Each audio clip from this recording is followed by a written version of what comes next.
Parliament ఎన్నికల్లో హస్తం హవా కొనసాగుతుందని ఆర్మూర్ నియోజకవర్గ ఇన్ఛార్జి పొద్దుటూరి వినయరెడ్డి అన్నారు. వచ్చే ఎన్నికల్లో కాంగ్రెస్ గెలిచి తీరుతుందని ధీమా వ్యక్తం చేశారు. పసుపు ఓటు విషయంలో బీజేపీ ఎంపీ అరవింద్ నాటకాలు ఆడుతున్నారని, వచ్చే ఎన్నికల్లో ఆయన ఓటమి తప్పదని వినయరెడ్డి జోస్యం చెప్పారు. పార్లమెంట్ ఎన్నికల్లో భాగంగా రేపు ఆర్మూర్ నియోజకవర్గంలో CM Revanth Reddy corner meeting ఉంటుందని అన్నారు.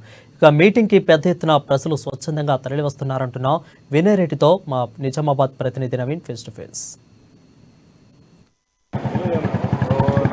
పార్లమెంట్ ఎన్నికల్లో కాంగ్రెస్ పార్టీ దూకుడు పెంచింది. ఎన్నికల ప్రచారంలో భాగంగా ఇటు బడా నాయకులు కూడా ఇటు నిజామాబాద్ జిల్లాలో అభ్యర్థి జీవన్ రెడ్డి తరఫున కూడా ప్రచారం చేపడుతున్నారు. ముఖ్యంగా నిజామాబాద్ జిల్లాకు సీఎం రేవంత్ రెడ్డి భారీ బహిరంగ నిర్వహించిన తర్వాత రెండోసారి రేపు ఇటు ఆర్మూరు నియోజకవర్గంలో కూడా కార్నర్ మీటింగ్లో పాల్గొన్నారు. దీనికి సంబంధించి కూడా ఇక్కడ ఉన్నటువంటి ఆర్మూరు కాంగ్రెస్ పార్టీ నియోజకవర్గ ఇన్ఛార్జి పొద్దుటూరి వినయరెడ్డి గారు కూడా మొత్తం సభ సంబంధించి కూడా పరిశీలిస్తున్న పరిస్థితి కనిపిస్తుంది. దీనిపై మొత్తం మాట్లాడడానికి వినయరెడ్డి గారిని వారికి వివరాలు చెప్పండి. ముఖ్యంగా ఇటు ప్రచారం ఎలా ఉంది ప్రచారం చూస్తే?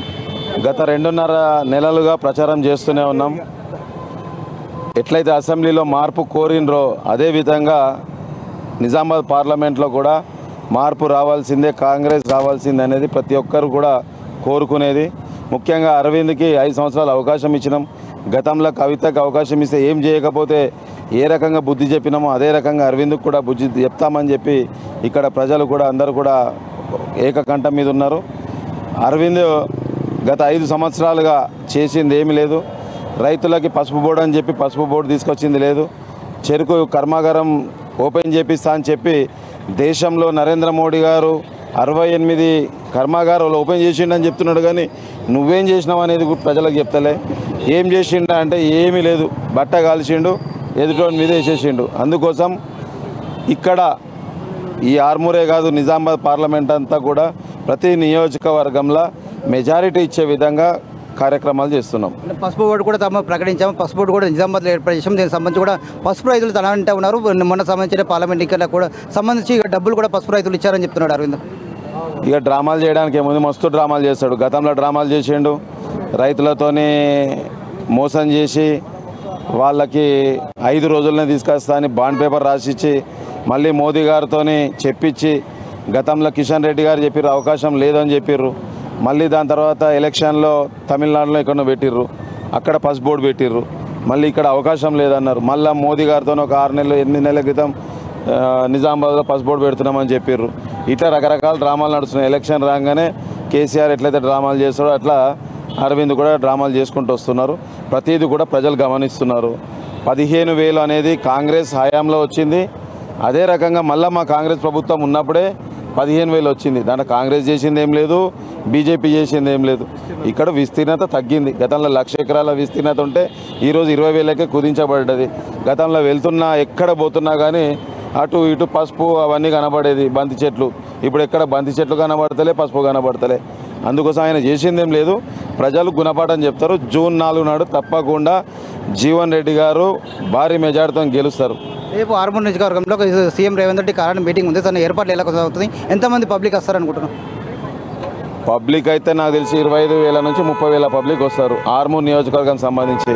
ఇంకా పక్క నియోజకవర్గాలు తీసుకుంటే ఒక 10-15,000 మంది వస్తారు. ఇక్కడ ధోబిఘాట్ దగ్గర రేవంత్ రెడ్డి గారు ముఖ్యమంత్రి గారు హెలిప్యాడ్ అవన్నీ కూడా చేయడం జరిగింది. అక్కడ దిగి అక్కడ నుండి వెహికల్స్ ద్వారా గోల్ బంగ్లా వరకు వస్తాం.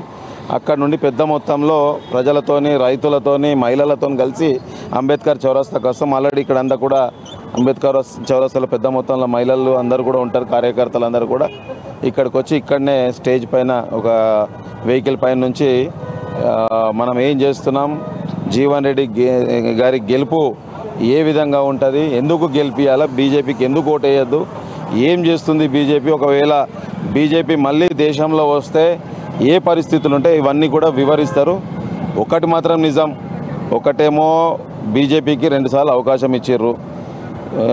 అదే ప్రభుత్వంలో అరవింద్ ఉన్నాడు. ఏనాడు కూడా ఆయన గలం లోక్సభలో ఇప్పింది లేదు. జీవన్ రెడ్డి గారు ఏంటంటే ఒక ప్రజల గొంతుక. ఆయన ఏ సమస్య ఉన్నా కానీ లోక్సభలో మాట్లాడే ఆ సమస్య గురించి తెలిసిన వ్యక్తి, అవగాహన ఉన్న వ్యక్తి. తప్పకుండా న్యాయం చేస్తాడు. న్యాయం చేస్తేనే ఆయనకి గతంలో 6 సార్లు ఎమ్మెల్యేగా, మంత్రిగా, ఇప్పుడు ఎమ్మెల్సీగా ఉన్నాడంటే ప్రజల పక్షాన ఉన్న వ్యక్తి. ఈ అరవింద్ ఏమో ప్రజలను ఎప్పుడు పట్టించుకున్నది లేదు.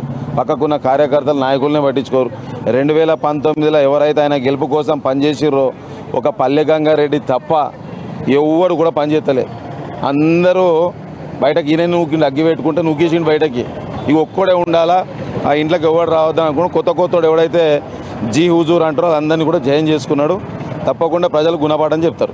ఇంటింటి ప్రచారంలో భాగంగా కాంగ్రెస్ పార్టీ కూడా ప్రజలు బ్రహ్మాండంగా ఆహ్వానిస్తారని చెప్పి ముఖ్యంగా నిజామాబాద్ ఆర్మూర్ నియోజకవర్గంలో రేపు సీఎం కార్నర్ మీటింగ్ సందర్భంగా అన్నిటి పాటు పూర్తి చేశామని చెప్పి ధోబీఘట్ నుండి నిజామాబాద్ అంబేద్కర్ చౌరస్తా వద్ద మనం నిల్చున్న చౌరస్తా వద్ద కూడా సాయంత్రం 4 గంటల దాకా భారీ ర్యాలీగా వచ్చి దీనికి ఇక్కడ కార్నర్ మీటింగ్లో మాట్లాడతారని చెప్పి దీనికైతే ముఖ్యంగా ధర్మపురి అరవింద్ పసుపు చేసింది ఏమీ లేదని చెప్పి ఎన్నికలు దగ్గర పడడంతో మరో డ్రామాకు ఎంపీ అరవింద్ తెరలేపారని చెప్పి ఖచ్చితంగా ప్రజలు మాత్రం కాంగ్రెస్ పార్టీని ఆదరిస్తుంది. కాంగ్రెస్ పార్టీకి పట్టం కడతారని ఖచ్చితంగా నిజామాబాద్ పార్లమెంటు పరిధిలో తమ అభ్యర్థి అంటే జీవన్ రెడ్డి ఖచ్చితంగా గెలుపొంది తీరుతారని చెప్పి కూడా వేణరెడ్డి చెప్తున్న పరిస్థితి మొత్తానికి కనిపిస్తుంది. కెమెరా మైపాల్తో నవీన్, ANN న్యూస్, నిజామాబాద్.